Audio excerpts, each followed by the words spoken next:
نحمده ونصلي على رسوله الكريم أما بعد فأعوذ بالله من الشيطان الرجيم بسم الله الرحمن الرحيم وقال الذي اشتراه من مصر لامرأته أكرمي مثواه عسى أن ينفعنا أو نتخذه ولدا وكذلك مكنا ليوسف في الأرض ولنعلمه من تأويل الأحاديث والله غالب على أمره ولكن أكثر الناس لا يعلمون ولما بلغ أشده آتيناه حكما وعلما وكذلك نجزي المحسنين صدق الله العظيم ربي اشرح لي صدري ويسر لي أمري واحلل عقدة من لساني يفقهوا قولي آمين يا رب العالمين. خوږو طالب علمانو دا زموږ سره د سوره یوسف د مطالعه قرآن آیات 21 تا 22 او د دې آیاتونو چې کوم زموږ سره عنوان دی چې کوم مسله دی آیاتونو کې ذکر کیږي نو هغه دا دی چې حضرت یوسف علیه السلام کے ساتھ عزیز مصر کا حسنی سلوک چې یوسف علیه السلام پر رونو چې کوم دی نه چې کله قافلې والا د کوی نه راویستلو نو هغه رونه به راتلله والته کې چې کوم دی نه هغوی به د هغه تماشه کوله نو کله چې هغوی راونیستو نو د هغو ورته وي چېرې دا خو زمونږ یو غلام دی او زمونږ نه راتښتېدلی دی نو ایسته یې په هغه قافلې والا باندې خرڅ کړو خو تاسو مخکیني درسونو کې د هغې خبره اورېدلې هم ته چې یاره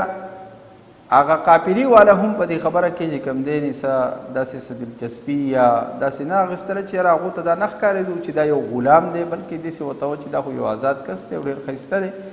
داسې نه ښکاري چې دا غلام دی نو هغوی هم چې کوم دی نه راغلله او هغوی هم خرڅ کړو نو د ده بیا یوسف علیه السلام چې کوم دی هغه عزیز مصر د مصر چې کوم عزیز و چې د هغه نوم هوتیخا چې کوم دی نه ښودلی شوی دی او دا سړی چې و دا د شاهي خزانې چې کوم دی نه د هغې انچارج یو روایت پکې دا دی او دویم دا یا چې د بادشاه کم ګارډ وي او د هغې ګارډ انچارج مطلب دا مشري د دې سړي په لاس کې و دا دواړه خبرې پکې شته دی نو دې سړي چې کوم دی نه بیا واخیستلو او نور کومې قصې پیسې چې کوم په کتابونو کې مطلب دا دی داسې هغه افسانې طور ذکر کړی شي دي نو په روایتو کې د هغې یا په قرآن کې د هغې خبرو چې داسې خاص ذکر نشته دی خو دغه کوم چې صراحتا ذکر دی په قرآن کریم کې نو هغه هم دغه ذکر کړی شوی دی چې وقال الذي ویا کس اشتراه چې واخیستو د یوسف علیه السلام چې اخیستی و د یوسف علیه السلام من مصر په مصر کې لامرأته خپلې ښځې ته وویې چې اکرمي مثواه چې عزت کوه د ځای ده یعنې د ده سره چې کوم دی نه ته د عزت په ځای باندې وساته نو ځینې روایتونو کې راځي چې یا خو د دې سړي چې کوم دی نه اولاد نه و خپل ذاتي چې کوم دی نه مطلب دا اولاد یې نه و نو ده دا خبره وکړه چې عسا نږدې ده ان ینفعنا چې دی موږ ته فایده راکړي او یقینا بیا یې ورته وروسته لویه فایده چې کوم دی نه ورکړې ده د دې خبرې او نتخذه ولدا یا به دې ونیسو موږ په بچي سره نو تو د ده عزت کوه او د ده خیال ساته نو الله رب العزت فرمایي وکذلک همدغه رنګې مکننا موږ ځای ورکو لیوسف یوسف علیه السلام ته فی الارض په ځمکه کې ګوره دا د الله تعالی قدرت ته چې دا هغه رونو چې کوم دی نه په خپل یقین کې هغه وجلی او بالکل چې کوم دی نه ختم کړی خو چې کوم سړی الله رب العزت هغه ته عزت ورکوي او الله رب العزت د چا چې کوم دی نه بچ کوي نو الله رب العزت چې کوم دی نه هغه کولی شي همدغسې یوسف علیه السلام هغوی لوی چالونه وکړل او الله تعالی وایي موږ هغه ته ځای ورکړو په دې ځمکه کې نو دې کې دا هم اشاره ده پیغمبر علیه السلام ته چې تو خفه کېږه ما چې دا د مکې خلک په ظاهره باندې تا ته تکالیف دي مسلې دي انشاءالله تا ته به هم داسې ځای میلاو شي چې لکه څنګه چې یوسف علیه السلام ته موږ ورکړی نو الله فرمایي وکذلک همدغه رنګې مکننا لیوسف موږ ځای ورکړو یوسف علیه السلام ته فی الارض په ځمکه کې او دویمه خبره ده ولنعلمه دپاره دی چې وښیو ده ته من تأویل الاحادیث هغه حقیقت ته خبرو یا هغه حقیقت د خوبونو یعنی دا د یوسف علیه السلام ته الله تعالی ته دغه ور والله الله رب العزت چې دی غالب دی علی امره په خپله فیصله باندې هغوی چې کومه فیصله کړې وه او د الله تعالی چې کومه فیصله وه نو هغه داسې نه وه هغه داسې و چې الله رب العزت حضرت یوسف علیه السلام چې کوم دی بچ کړلو ولکن اکثر الناس لا یعلمون لیکن اکثر خلک چې دی هغه نه پوهېږي الله وایي اکثریت داسې دی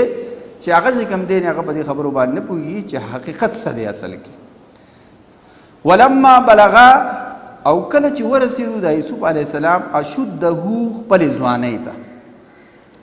نو چې کله یوسف علیه السلام ځینې روایتو کې راځي چې د دې رونو راویستلو نه دی 9 کالو بل روایت پکې دا دی چې دی 8 کالو بل روایت پکې دا دی چې دی د 18 کالو یعنی 17 سال چې کوم دی نه د عمر وغیره وغیره داسې ښودلی شوي دي خو بهرحال نو اشده یعنی چې کله دی ورسېدو ځوانۍ ته نو ځوانۍ دا چې د بیا د عزیز علمي سره به د کور کې هم وخت تېر کړی دی هغه ټایم پکې هم حساب کړو نو دا د 22 نه والا تر د 40 پورې دا دورانیه شوله یعنی دا روایت پکې دی چې د 22 نه والا تر د 40 پورې یعنی مطلب دا دی په دې منځنه کې چې دا څونه عمر دی د 40 پورې الله چې کله دغه عمر ته دی ورسېدو ولما بلغا شده کله چې دی ورسېدو خپل عمر ته پوخوالي ته نو آتیناه الله وی دته مونږ ورکو حکما تمیز چې نه د په یو خبره کې چې کم دی په فیصله کې به تمیز کولی شو یو معنی دا ده یا حکما حکمت ورته ورکړلو ځینې علما پکې دا معنی هم کوي چې یاره مطلب دا دی حکما نه مراد چې دی دلته نبوت دی چې الله رب العزت دته پیغمبري وکړله خو دا پیغمبري ما تاسو ته ووایي چې دا کومه دورانیه چې د ده ښودلی شوي ده د 22 نه واله تر دا 40 پورې دغه دورانیه کې الله رب العزت دته پیغمبري هم ورکړله وعلما او علم ورته ورکړل الله رب العزت وکذلک هم دغه رنګې نجزي المحسنین الله وی بدله ورکو منګه نیکوکارو خلکو ته چې کم نیکان او صالحین خلک ظاهره خبره ده چې تکالیف پر راځي مخې ته مشکلات پر راځي خو په هغې باندې به چې کم دی صبر کولی او د صبر بدله بیا دا ده ان الله مع الصابرین الله رب العزت وی زه د صبر کوونکو سره یم یوسف علیه السلام چې دی هغه نیک انسانو الله رب العزت چې کوم دی دغه شانتې نیکوکارو خلکو ته الله تعالی بدله ورکوي نو دا و د یوسف علیه السلام د عزیز مصر چې کوم حسن سلوک و دغه سره نو هغه هم دقسې وکړلو بهرحال تاسو د دې آیاتونو چې کوم دی ترجمه 21 تا 22 چې څومره آیاتونه دي تقریبا 2 آیات دي نو د دې آیاتونو دا ترجمه به یاده کوي او د دې سره چې کوم دی تاسو سوال دا شو چې حضرت یوسف علیه السلام کے ساتھ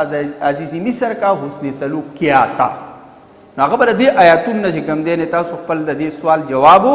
یعنی جوړ کې په خپلو کاپیانو کې به ولیکئ او بیا موږ ته به د ایسامل په طریقه باندې چې کوم دی موږ ته څه کوي یعنی تاسو راولېږئ الله رب العزت دې د عمل کولو توفیق راکړي اقول قولي استغفر الله لي ولکم ولسائر المسلمین والمسلمات